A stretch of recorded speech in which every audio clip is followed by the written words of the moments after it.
Magandang araw mga padaba. Andito na naman tayo para magluto ng isa na namang masarap na ulam sa Bicolanas Cooking. Ito ay ang lechon na hindi naman lasang lechon nito pero hindi kailangan ng lechon. At lalagyan natin ng pampahealthy tofu. Ito ang ating mga gagamiting ingredients: bawang, sili, sibuyas. Maglagay na tayo ng mantika sa kawali para maiprito natin ng tofu. Meron kasing nagsabi sa akin, masarap daw ang mga pinipiritong kahit na ano ipipirito. Dadagdagan mo ng konting used oil, kaya ganyan ang ginagawa ko. Totoo naman yung sabi niya, masarap talaga. Okay, baliktarin na natin ng tofu. Ayan, ganitong kulay, pwede na, malutong-lutong, tsaka golden brown. Para masarap sa ulam natin. Ngayon naman isunod natin yung ating baboy. 700 grams yan ng kasim. Medyo i-sear natin yung medyo magtutong-tutong, magtosta-tosta para ma-achieve natin yung texture ng lasang lechon natin. Ayan. Kung gusto mo nang kumain ng lechon paksiw at wala ka namang lechon na nakahanda, pwede mo ito subukan. Masarap ito. Promise, masarap ito. Try mo. Yan. Tayin natin mo ng mag golden brown din yung meat natin. Halu-haluin muna natin siya. Oh. Ayan, isangkot siya natin doon sa kanyang mantika lumabas sa baboy. Maglagay na tayo ng bawang. Yung kinrush ko lang yung bawang, hindi ko masyadong dinikdik kasi mamaya palalambutin naman natin siya para lumabas yung oil ng bawang sa sauce. Ang bango. Ang sarap ng amoy. Naku, kung nandito kayo mga padaba, maaamoy nyo, ang bango-bango. Ang bango talaga, ang sarap na. Lagyan na natin yung sibuyas.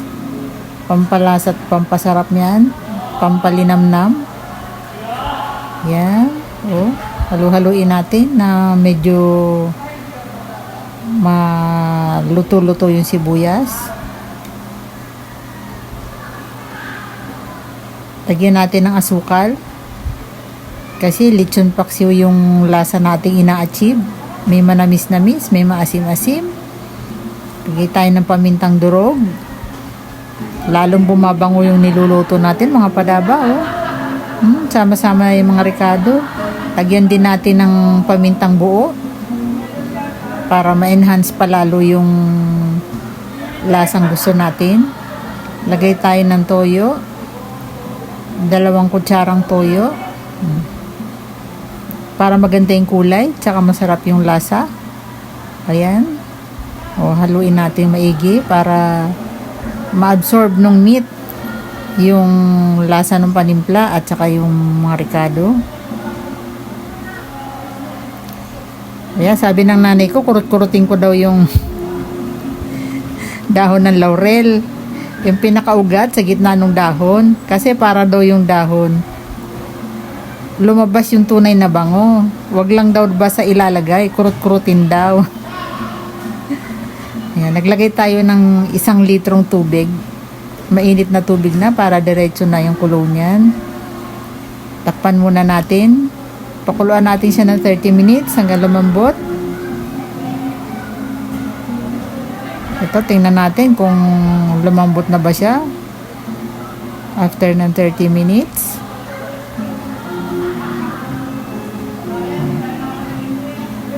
Ayan, haluin natin ng konti. Ayan. Sukin natin ng tinidor. Tingnan natin kung malambot na. Malambot na, fork tender na. Pero dagdagan pa natin ng konting minuto yung ating para yung masarap yung pag kinakain mo, hindi maganit yung karne. Yung para bang nag-melt in your mouth na. Naglagay tayo ng suka, 2 kutsarang suka. Tingnan natin ulit kung okay na siya. Maglagay na tayo ng sarsa ng lechon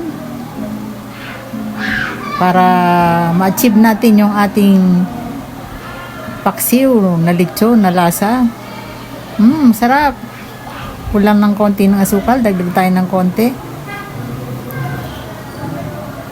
Lagyan natin yung sili, pampabango. Masarap yan sa lechon yung sili. Pag nagluluto talaga ako ng paksiw na lechon, naglalagay ako ng sili, pampabango Nilagay ko na yung pinirito kong tofu kanina. Yan. Para ma-absorb niya na yung lasa ng sarsa. Para pag kinain natin yung tofu mamaya, masarap din. May lasa siya, hindi siya matabang. Ayan. Tikman ulit natin kung okay na ba siya. Sarap na. Sarap na niya. Lechon na paksiw ang lasa talaga Pagka gusto nyo nang kumain ng lechon paksiw na hindi kayo masyadong guilty na baka masobrahan kayo, ayan, gayahin nyo to.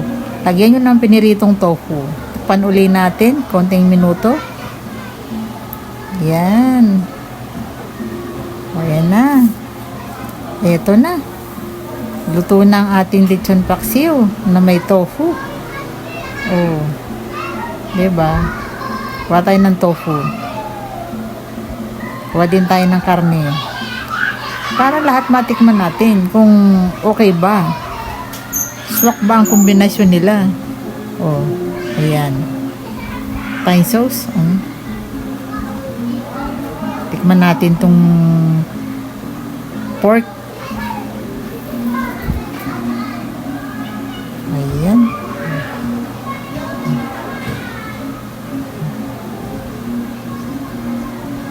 Unang subo para sa inyo mga padaba. Sarap. Sarap. Masarap. Masarap siya.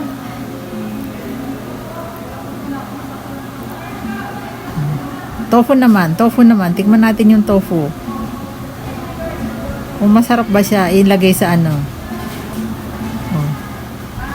Tikman natin, mga padaba. Ay, masarap. Okay. Ayos na ayos. Pwede.